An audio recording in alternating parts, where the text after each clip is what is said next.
Olá, sejam muito bem-vindos ao videocast O Poder da Inteligência Emocional. Eu sou Patrícia Ferreira, coautora desta obra, e hoje eu tenho o prazer de entrevistar a coordenadora desta obra, também coautora, ela que é especialista e consultora em transição e recolocação de carreira, Adriana Cavalcante. Seja muito bem-vinda. Que gostoso, agradeço a sua presença, a sua disponibilidade. Muito bom estar aqui com vocês, todos coautores, disseminando suas experiências na escrita, seus conhecimentos e suas vivências. E hoje chegou a minha vez. É isso, o prazer é meu e que missão, na verdade. Que privilégio tê-la me guiando aí nessa conversa, Patrícia. E aí eu queria que você começasse falando um pouquinho do projeto. É o segundo volume, né, da obra O Poder da Inteligência Emocional, e você também é coautora. Qual é o seu artigo? Perfeito. Como você já disse, o livro é o volume 2, o volume 1 foi lançado com um sucesso em escala nacional. Nós ficamos por 15 dias entre os 5 sextos livros mais vendidos do Brasil e fomos ranqueados por uma instituição que é responsável de observar esse volume de vendas, chamada Publish News, e recebemos um selo best-seller. Então, o livro realmente teve uma repercussão muito positiva e, em função dessa repercussão, me motivou a editora, que é a editora Literary Books, e os coautores, que metade dos coautores desse segundo volume já vem comigo desde do primeiro volume, né?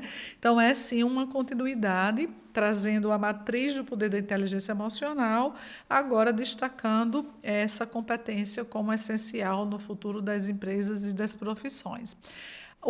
A obra, ela é uma obra de coautoria. Nós somos mais de 30 coautores e suas diversas especialidades. Em várias temáticas. Muito diversas. Diversas especialidades, temáticas, geografias, representações profissionais espalhados pelo Brasil todo. E cada um deles traz, sim, algum insight, né, de temas que se comunicam com a inteligência emocional. A matriz de inteligência emocional ela é preservada e alguns traz uma vivência, um case, ou correlaciona com outro conceito. A ideia do livro é esse. É o meu terceiro trabalho, será, né, porque brevemente será lançado, em coordenação editorial, e a minha quarta experiência na escrita. Eu brinco dizendo que o bichinho da escrita me picou durante a pandemia. Olha aí, geralmente quem começa a escrever viciante. Toma esse... porque a escrita ela abre uma comunicação com o mundo, né?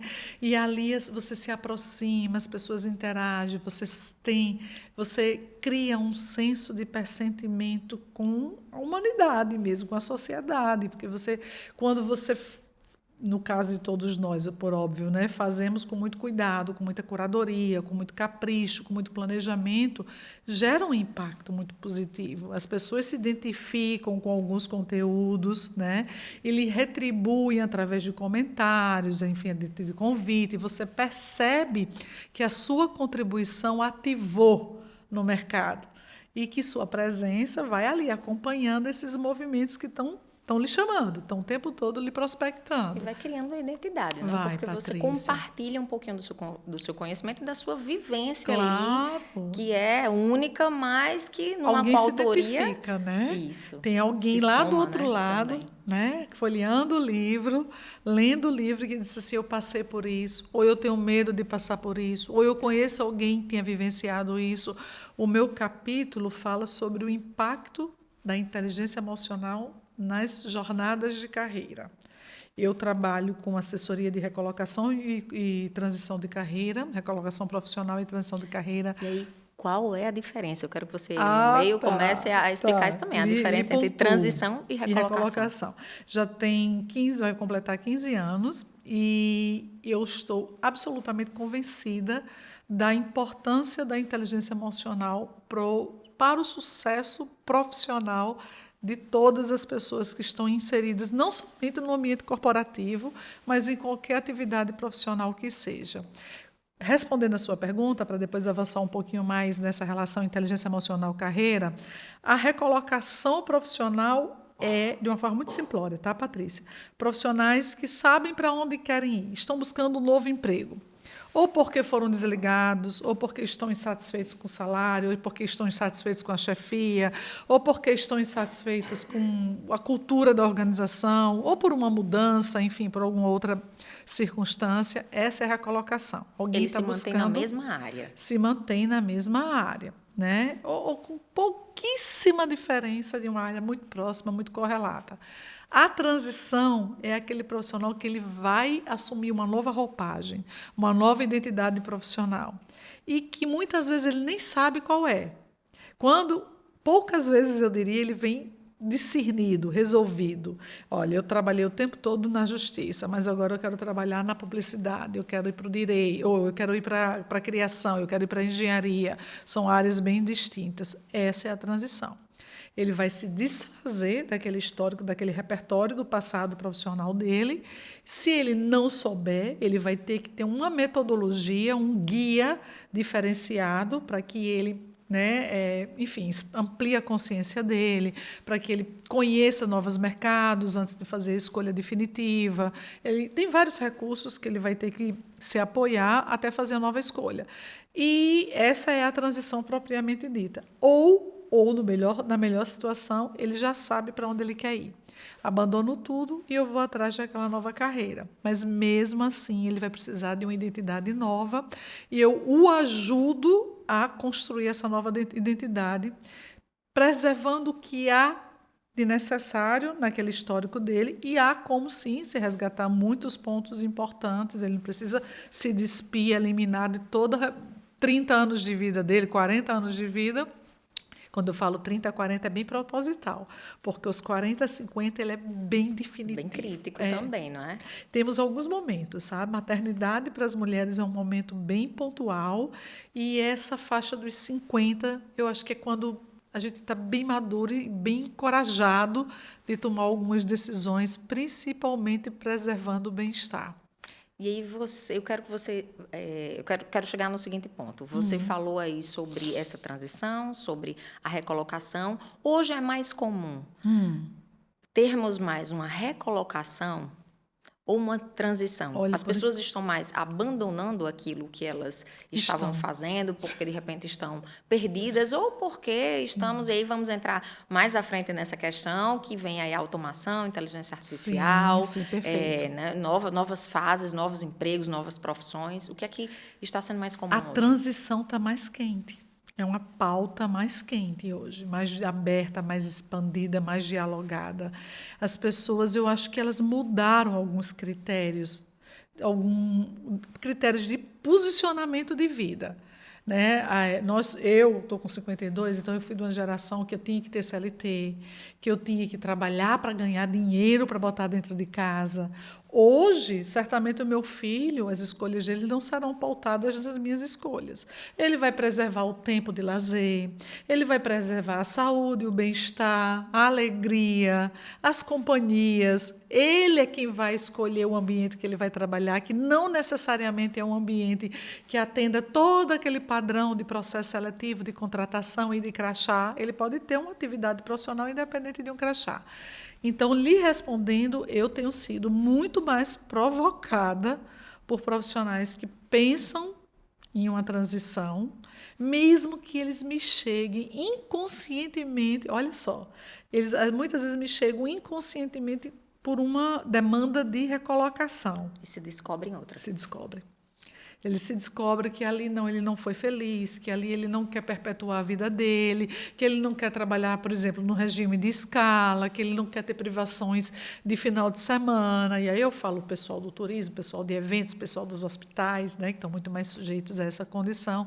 E durante o diálogo, esse diálogo com muita responsabilidade e com esse cuidado de entender a melhor dinâmica emocional do sujeito. Se eu não tivesse minimamente preparada para fazer essas interpretações subjetivas, né, entendendo assim, um pouco do que estabiliza o emocional de cada um desses meus clientes, provavelmente as minhas sugestões seriam muito equivocadas, ou nem somente sugestão, condução. Né? Porque muitas vezes eu não sugiro. Quem tem que entender qual é a escolha é o próprio cliente, né? A pessoa que me recorre, mas essa construção de reflexão, esse apoio, esse suporte, através de conversa e através de ferramentas, é o meu papel. E aí você falou num ponto de estabilidade, que era o que essa geração, a nossa geração, Sim. buscava, era o concurso, era a estabilidade. Sim. E hoje não, né? As gerações Isso. mais novas, elas não precisam da estabilidade, nem o ter. Elas querem pertencer, Exato, né? Elas podem, Patrícia. vêm os nômades digitais e tem a possibilidade de você desenvolver a sua carreira, a sua profissão em qualquer lugar do mundo. Perfeito. E aí, como é que as empresas, como é que a inteligência emocional se faz tão necessária nessa mudança de paradigma até, tanto para as empresas quanto para o próprio profissional? Eu diria que hoje, respondendo a você, hoje, no final do ano 2025, as empresas estão muito mais conscientes, embora ainda não enquadradas da melhor maneira possível, né? Vou desconstruindo essa fala. Elas estão muito mais sensíveis que é necessário ter esse cuidado, ter esse olhar de apoio, de suporte, de acolhimento, né? Que essas cobranças rígidas que houveram por muitos anos lá no passado, elas já foram desconstruídas e que essas novas gerações elas estão chegando com outras expectativas muito além de metas, indicadores e de salários. Eu vejo profissionais hoje abrindo mão de salários muito bons. Aí eu falo de dígitos, assim, salários realmente satisfatórios e que, teoricamente, trariam um conforto, uma qualidade de vida. As empresas, sim, eu acho que, no geral, elas estão mais sensíveis, estão abrindo alguns espaços dentro da empresa de diálogo, de escuta, físico, muitas vezes, estão flexibilizando negociações na contratação, né? Jornada de trabalho, geografia, modelo de contratação está sendo negociado, modelo de responsabilidade está sendo negociado, porque se elas não acompanham, elas vão ficar sem mão de obra num futuro rápido. Elas não vão ter essa mão de obra mais disponível. Então, eu acho sim que as empresas estão mais sensíveis, mas ainda tem muita água para passar debaixo dessa ponte.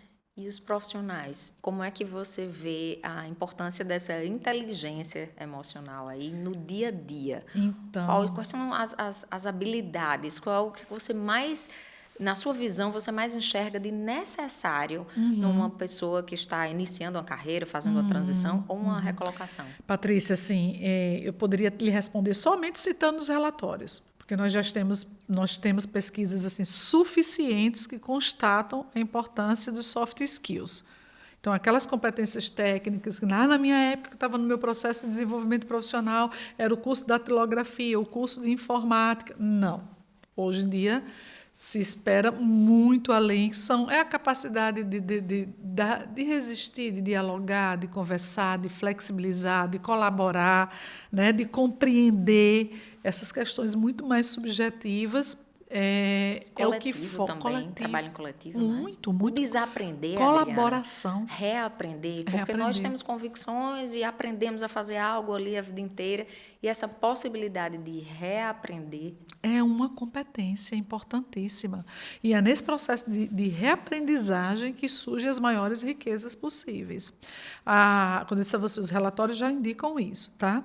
E todos os relatórios que se projetam para o futuro do trabalho, eles trazem soft skills como as competências mais necessárias para todos os ambientes de atividade profissional. Esses profissionais que não têm, e a gente evidencia isso, eu consigo perceber isso lendo um currículo. Os profissionais que não tomaram para si essa responsabilidade de se desenvolver, de observar, de se lapidar, para atender essa demanda das competências, né, das soft skills, eles não serão os profissionais bem-sucedidos. Não serão. Aqueles profissionais que terão espaço, que terão articulação, que ganharão promoção, que ganharão a condução de projetos importantes, que serão líderes inspiradores, de jeito nenhum. Hoje eu estou ouvindo pelo menos, nesse momento, uns 6 profissionais que estão em cadeiras de liderança. Aí traga um case sobre uma Eu vou habilidade ou falar. sobre essa questão da liderança. Pronto, eu estou acompanhando uma profissional muito jovem, talentosíssima, assim, poucas vezes eu vi alguém com tanta capacidade, né? Com tanta performance. Eu tenho até medo de contar meus cases, que às vezes os meus clientes me ouvem e fazem, Sou eu? sou eu? Aí manda as perguntinhas, eu fico lá, fingindo egípcia, dando silêncio, né? Mas ela é um case muito positivo. E aí aliás, a maioria deles são muito positivos, a maioria absoluta. Ela é muito responsável. E ela tem uma função técnica, o papel dela, a liderança dela é técnica. E ela é cobrada por indicadores, ela tem um orçamento absurdo, ela tem uma geografia de vários estados envolvidos, ela precisa cumprir o prazo, porque, só para você entender e não, né, abrindo tanto a questão da atuação dela, se ela não cumprir o prazo, ela coloca vidas em risco. Vidas. E muitas vezes ela fala de uma forma muito ríspida. Muito, porque ela tem na personalidade dela, e nós conseguimos constatar isso, exatamente, através de ferramentas de avaliação, de assessment, que ela tem uma responsabilidade, que ela tem um traço de personalidade muito objetivo, muito direto, muito ríspido. Mas isso muitas vezes transborda. E quando transborda, afeta o seu interlocutor. E acaba que essa posição, inclusive, comentei recentemente numa entrevista da rádio, para mulheres, especialmente, pega muito pior do que quando para homem. Porque quando ela age com muita rispidez, né? Com muita energia, quando ela é muito efetiva, ela perde esse jogo de cintura, sabe? Essa maleabilidade feminina. Exatamente, dessa sedução positiva, né? Dessa parceria, eu diria assim, mais pacífica. Mas tá, coitada, em função da urgência dos prazos, muitas vezes ela tem que entrar de uma forma mais concreta.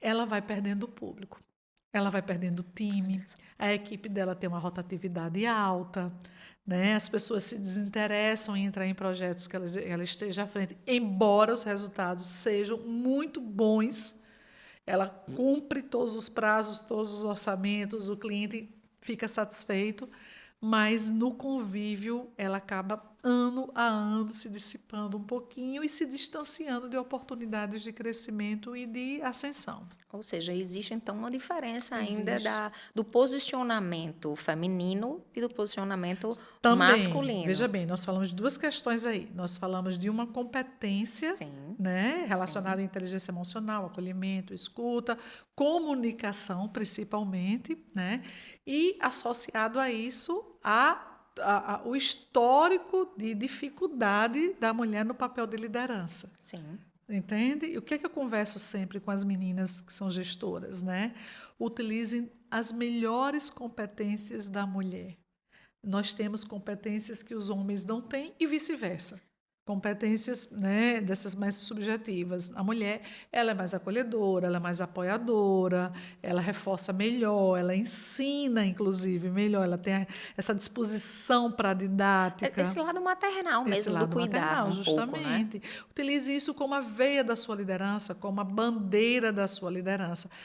Perceber isso, Patrícia, requer uma habilidade de inteligência emocional muito grande. Porque muitas vezes você tem vontade mesmo de gritar. Ou você acha que você tem que se posicionar como macho alfa, porque o diretor... Para ganhar um respeito, para ganhar autoridade. A gente já tem uma série de cuidado com outras questões, né? Desde a indumentária até o vocabulário. E, enfim, é isso mesmo, tem que ter, tem que se preservar. Mas é exigido ainda mais da mulher. E eu digo, trabalhe com suas forças e você tem uma série de forças que podem ser utilizadas de forma muito positiva no exercício da sua função. Mas ela só vai ter a consciência disso. Por algumas questões, experiência, maturidade, claro, mas a inteligência emocional o tempo todo atravessando a consciência dela. Porque ela vai ter a vontade de ser mais ríspida, ela vai ter a vontade de agir mais contundente, ela vai ter vontade de não dar um feedback, porque ela já está esgotada e cansada de dar o feedback à mesma pessoa que erra inúmeras vezes. E essas questões, falando da mulher, mas os homens também são acometidos por isso, né? São questões que comprometem muito o desenvolvimento. Eu vejo o tempo todo. Eu diria que a cada 10 casos que eu trabalho, 8 com certeza vêm com algum comprometimento que se comunica, se enviesa aí pela inteligência emocional. Eu imagino. E você vê mais essa busca de recolocação, transição feminina, masculina, ou não A tem mulher é mais essa? corajosa. A Então mulher, ela ela muda mais, ela busca A, mais. Ou recolo... por a pela estabilidade transição é do a homem. mulher. A transição é a mulher.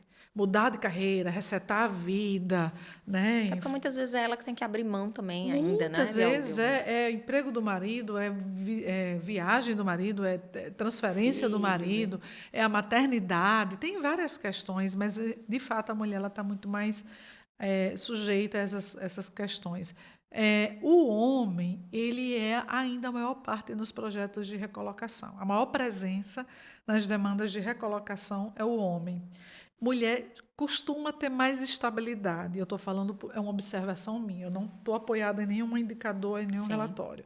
Na minha experiência nos últimos 15 anos, eu costumo ver a mulher com casos muito atípicos, de uma mulher que tem alguma alteração emocional, psíquica, enfim, mas ela costuma ser mais fiel. Ela é mais obediente, ela é mais fiel. E eu acho que ela é mais conciliadora, Conciliadora, paciente, né? isso, ela não Tenta vai espanar na primeira briga, na transitar. primeira discussão. O homem já tem essa disposição, né, de enfrentamento maior do que a mulher. Mas o mercado ainda tem uma predominância, o mercado corporativo especialmente tem uma predominância masculina muito mais forte. E aí você tocou em outro ponto, e eu vou trazer, que é para o meu lado também, sobre comunicação. E Certo. aí eu queria que você me falasse a importância da comunicação e o uso da inteligência emocional na Ai, comunicação, que dentro da interessante. empresa e, inclusive, Adriana, nas redes sociais. Eu queria que você trouxesse isso aí. Qual a importância das redes Total. sociais, das plataformas no mundo digital que nós vivemos, para a formação ali da sua identidade A profissional? imagem profissional, da Isso. identidade e imagem profissional. Nas relações cotidianas, Patrícia, no dia a dia de trabalho, a comunicação precisa ser muito observada, ter muito cuidado, né? Muito cuidado em todos as performances da comunicação. Aquela comunicação mais próxima, aquela comunicação para a plateia, para o público, aquela comunicação que não deveria existir, um ato falho, um comentário que você faz, né? Tem muitos, a gente tem trabalhado praticamente em todos os processos de formação de liderança, existe este componente de comunicação. Estava conversando com um colega meu da rádio esses dias, né, dizendo que a gente não pode abrir mão da comunicação como um componente, um conteúdo dos processos de workshop, curso, palestra, que se fale sobre liderança, e não só sobre liderança, tá? Ela é importante para qualquer pessoa que esteja inserido. Né? Como é que ela fala? Ela é agressiva, ela é passiva, ela está mediana, está calibrada, ela é consensual. As pessoas elas são identificadas, né, também pela comunicação. Outros fatores, imagem, estilo, enfim, acompanha, mas a comunicação é, de fato, promotora de desavenças ou de aproximações importantes. Uma palavra mal encaixada, uma palavra maldita, ou uma palavra acolhedora, uma palavra amistosa, Uma brincadeira errada. é péssima, né? E vira muitas vezes comentário numa empresa toda. A gente tem uma série de situações como essa. Então, eu diria sim que explore esse conteúdo, viu? Porque você tem aí Pois é. E também, nas redes sociais, como é que você vê uma empresa? Ela está de olho, ela está atenta desde o àquele processo seletivo. comportamento. É isso que eu queria saber de você. Como é o processo seletivo hoje? Ele está atento àquela rede social, seja o Instagram, seja o YouTube, Tá bastante. TikTok. Desde o Eles têm um processo peso, essas redes têm um LinkedIn, peso. né? Vamos trazer o LinkedIn, LinkedIn, vamos né? chegar aí, porque o LinkedIn ele ainda tem um formato, Você já ainda uma sabe ideia que. mais profissional. Você sabe que ali você vai Isso. compartilhar um conhecimento, você vai com um objetivo. Você não pode Mas as expandir, demais né? redes. Precisa muito a comunicação escrita, a comunicação visual. Então, já presenciei vários candidatos que foram foram convidados para o processo seletivo, mas nem iniciaram o processo seletivo, porque fez uma postagem inadequada, porque estava com aparência inadequada para a função que quisesse. E a gente tem que entender que existe uma expectativa que um professor se apresente de tal forma, que um diretor se apresente de tal forma, se comunique de tal forma, e as pessoas ainda erram. Por incrível que pareça, os profissionais ainda erram muito, né?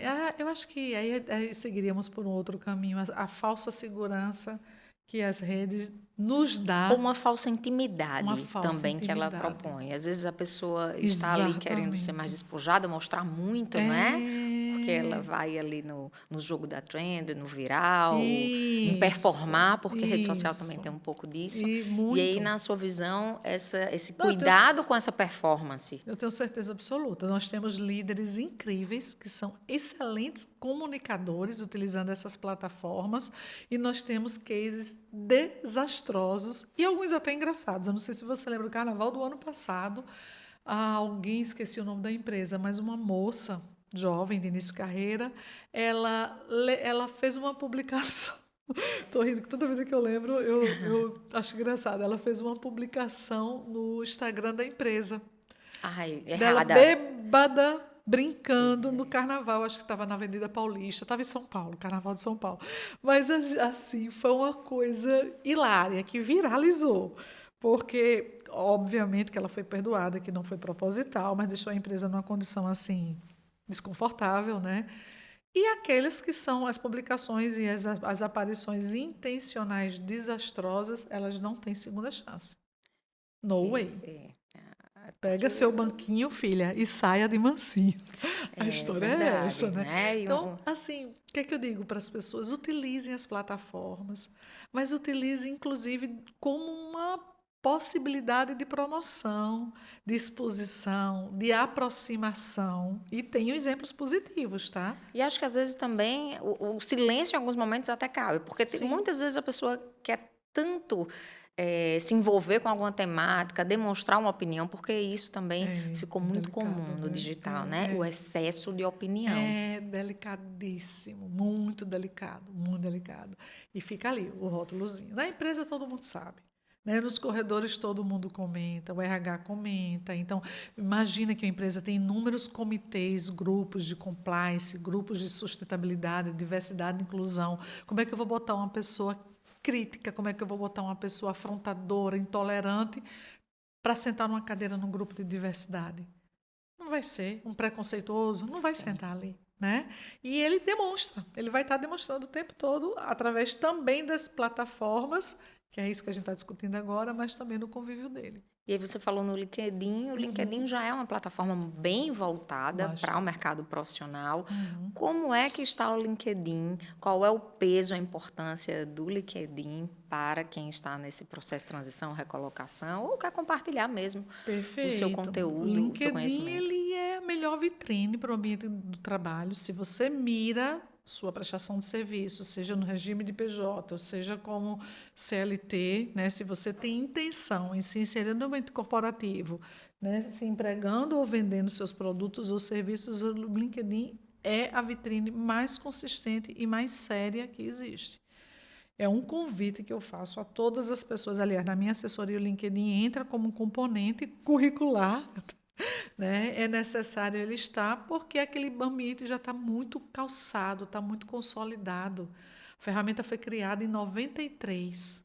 Nós estamos em 25. Né? E ela só expande, ela se atualiza, ela se reformula. Tem várias versões já existiram, mas não há, Patrícia, como você transitar hoje em grandes mercados sem ter uma presença, inclusive uma presença bonita, uma presença efetiva no LinkedIn. Não é só abrir o perfil, tá lá fake ou fantasma, desculpe.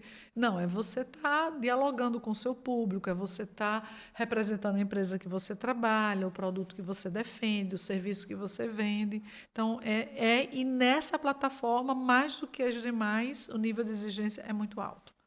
Então, zero possibilidade de incorrer em algum desses erros que a gente comentou agora. Saber o que está colocando ali, compartilhando, né? Muito sério.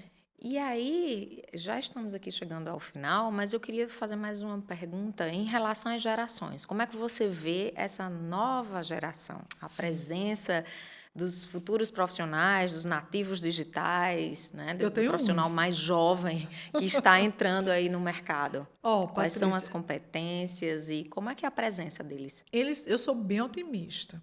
Eu acho que vai demandar muito dessa habilidade da liderança, da gestão, em relação a acolher eles dentro das suas especificidades, né? Desconstrói esse modelo old school de contratação, de acompanhamento, de desenvolvimento, desconstrói.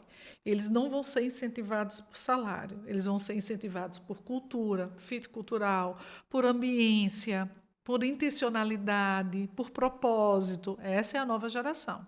E eles vão requerer tecnologia, disponham empresas de tecnologia que sejam compatíveis ao cognitivo desses jovens, porque eles têm muita capacidade de entrega em relação a isso. Acho que o sênior não está descartado. O profissional maduro ele vai se complementar ao profissional mais Até jovem. porque estamos ficando mais longevo, né? E esse mercado tem que se Exato. E as ampliar. pessoas estão se perpetuando aí Isso. nas cadeiras, nas posições, né? Então é fato que eles vêm com características positivas, é fato que as empresas precisam se adequar e é fato que eles vêm com algumas carências também e que eles vão precisar se suplementar nos profissionais que já têm mais lastro, que têm mais escola, têm mais estrada. Então assim, não é guerra, é receber essas pessoas, entender suas forças e oportunizar desenvolvimento para aquilo que naquele momento, até em função natural da idade, eles ainda não têm repertório de apresentar em algumas condições, algumas situações, em determinadas capacidades. É unir força e as gerações trabalharem em busca do objetivo que seja alinhado, discutido, planejado, né? Em comum com todos eles. Eu vejo situações assim acontecendo muito bem nessa vertente dos jovens. Sou positiva. É, eu também sou positiva. É, Bom, chegamos aqui ao final de mais chegamos. um episódio aqui do nosso videocast. Foi um prazer, é muito rico essa conversa, Que né? bom. Teríamos aqui muitos subtemas para conversar Bastante, sobre esse verdade. assunto, mas foi um prazer entrevistá-la, Obrigada, participar, ser Patrícia. coautora desse projeto. E Bom. eu queria que você desse aí as suas considerações finais do convite, qual a Ó, eu vou contar um mensagem. segredo aqui, só para arrematar. Já estou sendo provocada para o volume 3.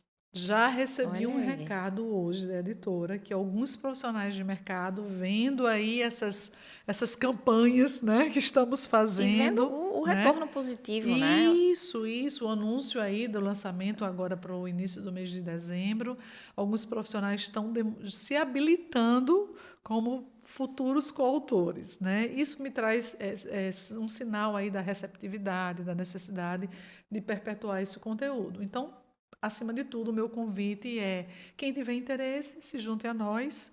Quem não quiser se aventurar na escrita, leia o volume 1 e o volume 2, que certamente vocês vão se apropriar aí de informações que vão fazer sentido aí no repertório de vida pessoal ou profissional de vocês. Lembrando que não é só de cunho profissional, tá?